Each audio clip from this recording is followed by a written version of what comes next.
సాధారణంగా హీరోకి దర్శకుడికి ఉన్న క్రేజ్ దృష్ట్యా సినిమాకి మార్కెట్లో మంచి డిమాండ్ ఏర్పడుతుంది. అలాగే మేకర్స్ పాటించే మార్కెటింగ్ ప్లాన్స్ కూడా సినిమాని జనాల్లోకి తీసుకెళ్లడంలో మరింత కీలక పాత్రని పోషిస్తాయి. అంతేకాని విలన్గా నటించిన రానా ఒక్కడికే క్రెడిట్ ఇచ్చేయడమేంటి?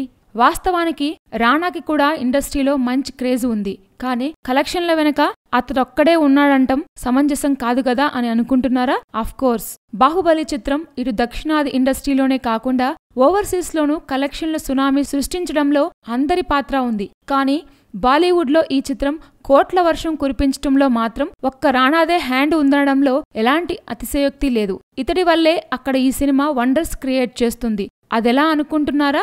ఇండస్ట్రీలోకి రాకముందే రానాకి మంచి పరిచయాలున్నాయి. ఇటు సౌత్ లోనే కాకుండా అటు బాలీవుడ్ లోనూ మనోడికి మంచి పేరుంది. రామానాయుడు మనవడు కావడంతో అదంతా సాధ్యమైంది. అందులో భాగంగానే బాలీవుడ్ లో బిగ్గెస్ట్ ఫిల్మ్ మేకర్స్ లో ఒకరైన కరణ్ జోహర్ తో రానాకి సాన్నిహిత్యం ఏర్పడింది. కట్ చేస్తే బాహుబలి ది బిగినింగ్ సినిమాని హిందీలోనూ రిలీజ్ చేయాలని యూనిట్ ప్లాన్ చేస్తున్న రోజులవి. ఇది పెద్ద ప్రాజెక్ట్ కాబట్టి అక్కడ కూడా భారీ స్థాయిలో విడుదల చేయాలని అనుకున్నారు. అయితే అదంత సులువు కాదు. హిందీలో ప్రఖ్యాతిగాంచిన వ్యక్తి అయితేనే ఆ చిత్రానికి మంచి క్రేజ్ వస్తుంది. అలాంటి వ్యక్తిని ఎలా బుట్టలో వేసుకోవాలి అని యూనిట్ ఆలోచిస్తున్న తరుణంలో రానా జోక్యం చేసుకున్నాడు. తనకు కరణ్ జోహర్ బాగా తెలుసునని, అతనికి ఈ ప్రాజెక్ట్ అప్పగిస్తే హిందీలోనూ ప్రభంజనం సృష్టిస్తాడని అన్నారు. వాళ్లు అంగీకరించడంతో రానా అతనితో కలిశాడు. బాహుబలి గురించి మొత్తం వివరాలు తెలపడంతో కొన్ని షార్ట్స్ కూడా వేయించి చూపించారు. అవి నచ్చాయి.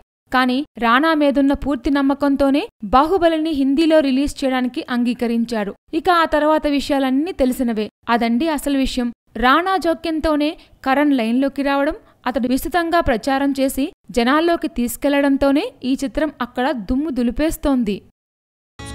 Please subscribe. Hi, it's me Purna. Please subscribe.